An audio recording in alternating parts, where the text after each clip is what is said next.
Hey, what's up? I'm Donna Missal here with Rob on Front Row Live.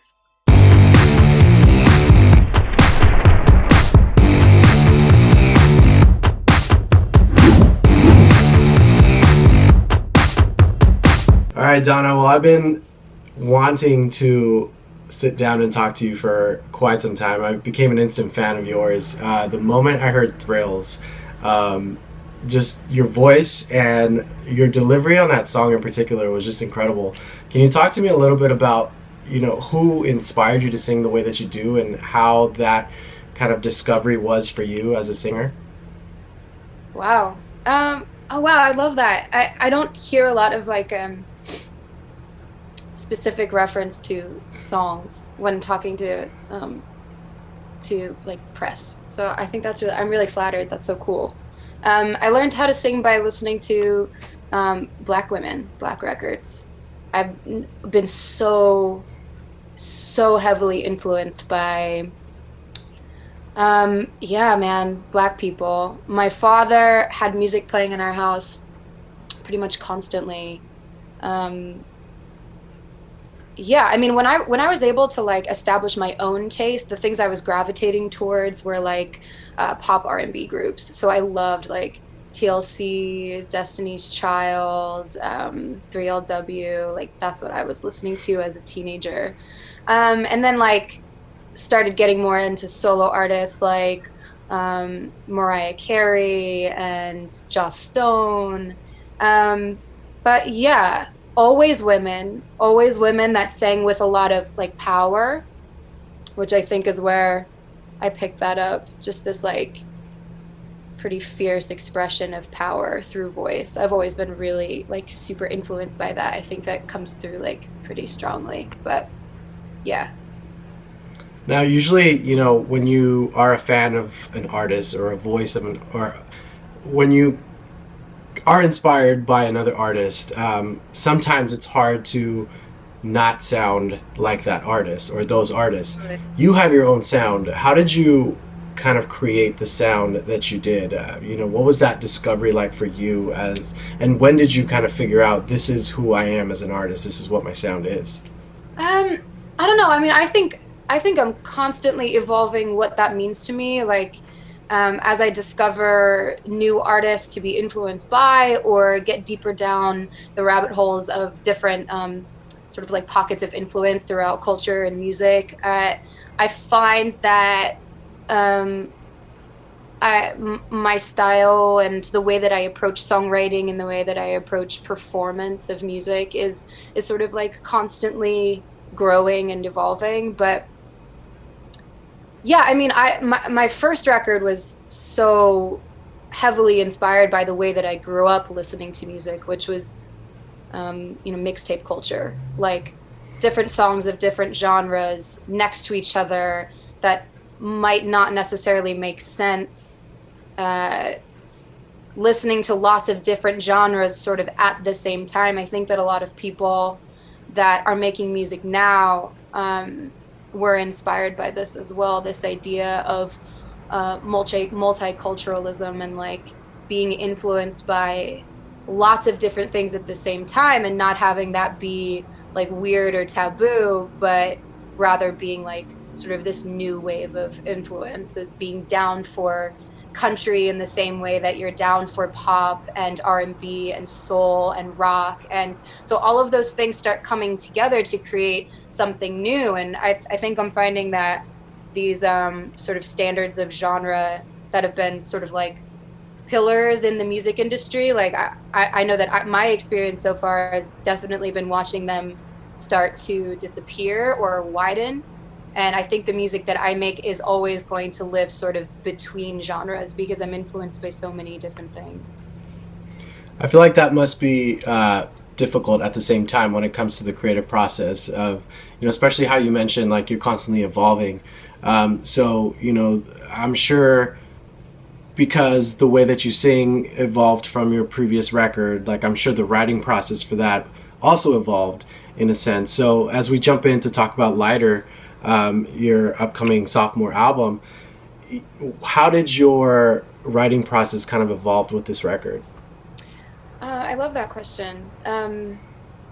I did a lot more writing for this second record, this album Lighter, that's coming out so soon in July. I wrote a lot of it by starting just with a seed of an idea by myself in my bedroom or in my apartment or with my sisters. And that's been a new shift of process for me.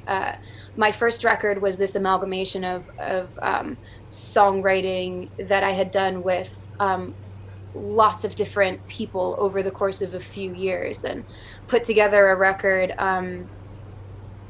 Yeah, that came out of like my lifestyle of writing in sessions. So I was very much like discovering what I loved about writing and what I was trying to say, and that process took place like sort of in the structure of songwriting sessions, and that's how I found my executive producer, and that's how I started sort of whittling away at what the songs would be. But that process has been so different than writing Lighter, because I was really setting out to make something that was as deeply personal as possible. So I wanted to start writing little seeds of ideas, little verse melodies and concepts and lyrical concepts. So a lot of the songs that I would bring into the studio, I started myself on a single instrument or just with a little melody sung into my phone. So that process has evolved a lot over the last few years of writing music. And then also the concept of this record sonically, I really wanted the record to feel organic and as alive as possible.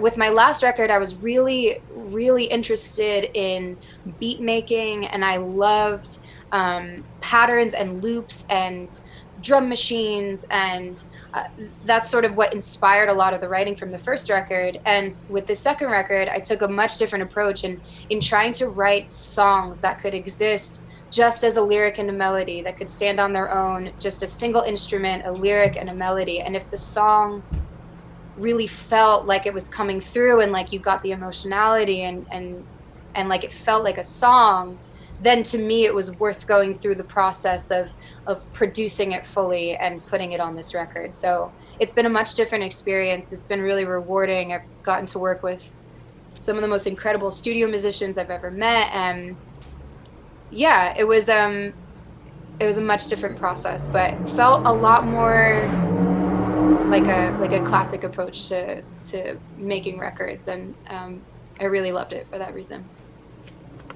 That's cool. What did Andrew Wells bring into the table this time around? Because he has such an eclectic list of artists that he's worked with. Most recently, one of the records that he released was from a band called Dance Gavin Dance, which like I grew up in like the Warped Tour pop punk kind of scene. So, you know, being able to listen to that from this producer, and then also being able to listen to like so many other genres of music from the same producer is incredible. So, you know, one, why did you choose Andrew Wells as your producer for this album? And two, what did he bring to the table this time around? Well, my first session ever with Andrew was I went in with my co-collaborator, Anthony Rosamundo, who's a mutual friend, and he's this incredible writer, and he wrote this record with me sort of hand in hand. And we had this session with Andrew one day, and we got in there, and he's got this beautiful space. He works out of his home, and it's very bright. There's windows, and you can see the Los Angeles mountains. It's just really beautiful. And we started making a song, and I had this idea of what I wanted to say, and we started working through it, and it ended up being my song Hurt by You, which is the first single that came out of this record. And we wrote and Andrew produced that song out pretty much in its entirety in that day. He has musicians that live on his street that he can call and say, do you want to come lay some drums on this? Do you want to come put some slide guitar down? And so throughout the day, as we're working on the writing of the song, Andrew was laser focused on getting this sound right. And he could hear it right away. And you could see that his process was so much more organic than you might think, given the music that he works on primarily, which I think is really interesting that you brought that up, because sometimes you just need to give someone an opportunity to be playful and be creative and do something different, and they'll surprise you. And because we wrote and finished that song that day, I left with such a sense of like, this is really sonically where I want this record to go, where I've always wanted this record to go.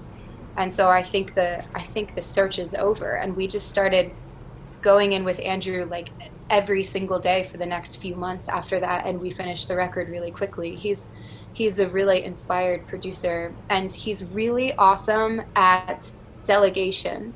I think I've had a lot of experience with producers that do everything, and I think that that's an incredible skill when you can play and program and engineer and put everything together and finish a song completely on your own. I think that's a really amazing capability. But Andrew has this really incredible ability to know what people's strengths are and to know how to guide a room and put a bunch of people together who are going to make something that's far greater than what any of us could make just on our own. And it really felt like there was this sense of community, and it was something I really wanted to be involved in the record making process for this album, and he was just doing it instinctually, so it just felt like the right fit. I remember also when I went into the room for the first time, I said, I have this goal of making an album that sounds like if Shania Twain and Sheryl Crow were the lead singers of Nirvana, Oasis, Smashing Pumpkins. And he just like understood, and we set out to make that record together. And yeah, I just think he was the perfect fit. I have nothing but really fun stories of working with Andrew. That's cool that that was what you kind of wanted out of the record, because you know, listening to the album, I love those little sprinkles of the slide guitar, for example, and it's, you don't get that so like as often as I think you should. And you know, what really inspired the slide guitar, especially for a song like Who Loves You towards the end of the album, what inspired that slide guitar? Well, I mean, it's a really emotive instrument. I think we just had this goal to use as much real instrumentation as possible to do things that you might otherwise do with programming. And I think what we ended up with was something that you might not even be able to articulate why it feels nostalgic or like something familiar to you, which provides this sort of comfort while listening. That's something I really wanted the record to be full of, this sense of comfort and this sense of nostalgia when you're listening, and this classic element. And the best way to do that, in my opinion, is to use these instruments that have been around forever, that have always been used to like emote these different things. And slide guitar is just this really beautiful thing that if you know how to play it well, like that player came in and wrote that melody on the spot. We just gave him a few passes of the song and he played through in its entirety. It's just amazing to see what people will do when you give them the chance to be expressive. Like, I've just been so blown away by this process of just trusting people and ending up somewhere that's like, it's so much cooler than I could have written for him, if that makes sense. So when you bring an instrument like the slide guitar, which is like not so common anymore, does that change your writing process as far as like how you're going to sing it, you know, what pockets you're going to use with the guitar? Always. I mean, I've always approached my songwriting from like a performance standpoint. So I perform the lyric and the melody in the studio. I think it's really important to the end result is to approach it with this performance attitude, like pretending like you have an audience or something. And yeah, I mean, the things that people bring to the stage or the studio or wherever it is that you're performing, everyone's gonna shift the energy a little bit. Everyone's gonna add something that's going to change the way that the room feels or the stage feels. And so I just have always tried to feed off of that. I'm really inspired by collaboration, and everything from what the drummer does to what the piano is doing to what the guitars are doing. Like every little element comes together to really inform a lot of my decisions. I've always sung sort of by using my ear first.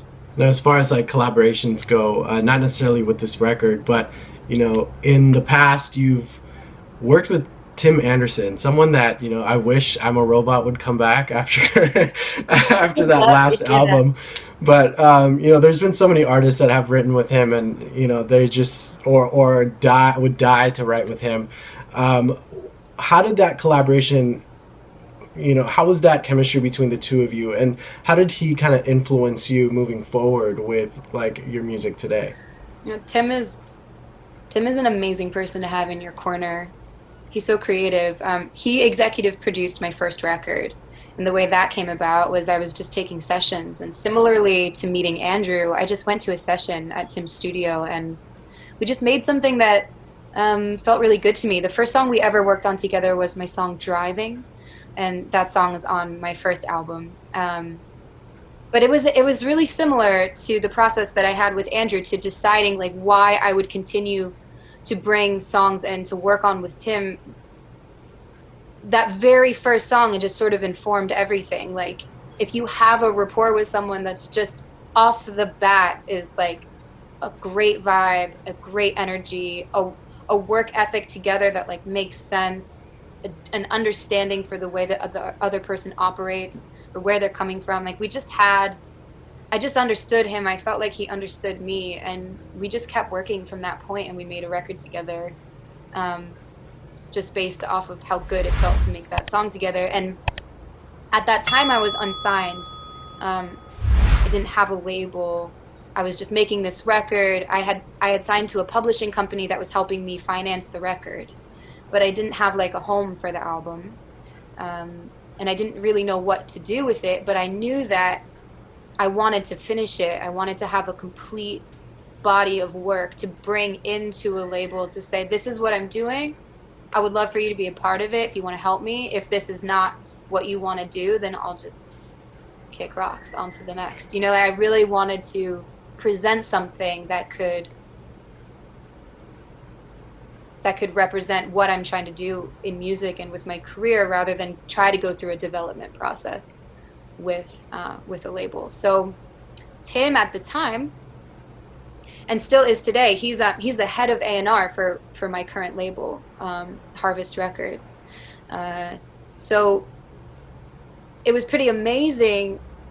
We're making this record. Tim is my executive producer.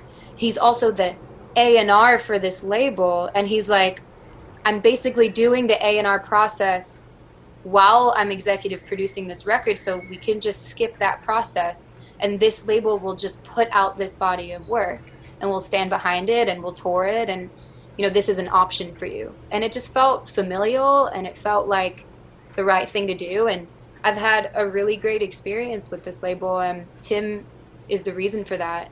Tim also he's still my A&R, so I've had this really cool experience of knowing him so well, having this really incredible creative experience together, and then watching our relationship develop into this thing where I go to Tim and I say like, I really want to make this thing that sounds like this. What do you think? And he suggested Andrew really early on as someone that I could collaborate with. So he's really amazing as an A&R, and I've gotten now to experience what it's like to work with him from all these different angles.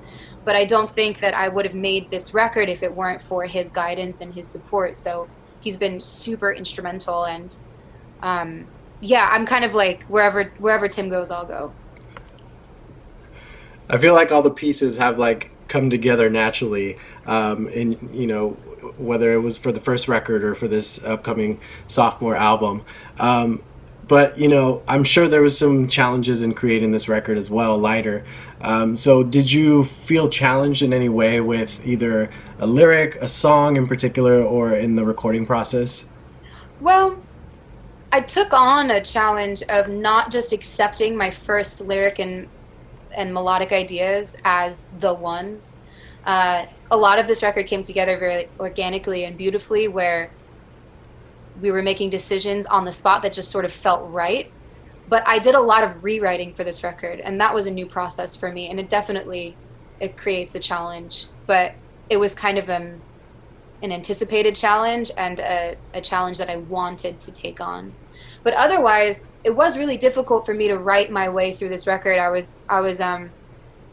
You know, I realized really early on that this was going to be a breakup record. This was something that I was writing while I was watching a lot of my personal life just sort of like dissolve around me. It felt like my life was sort of on fire, burning down, and I'm watching it happen.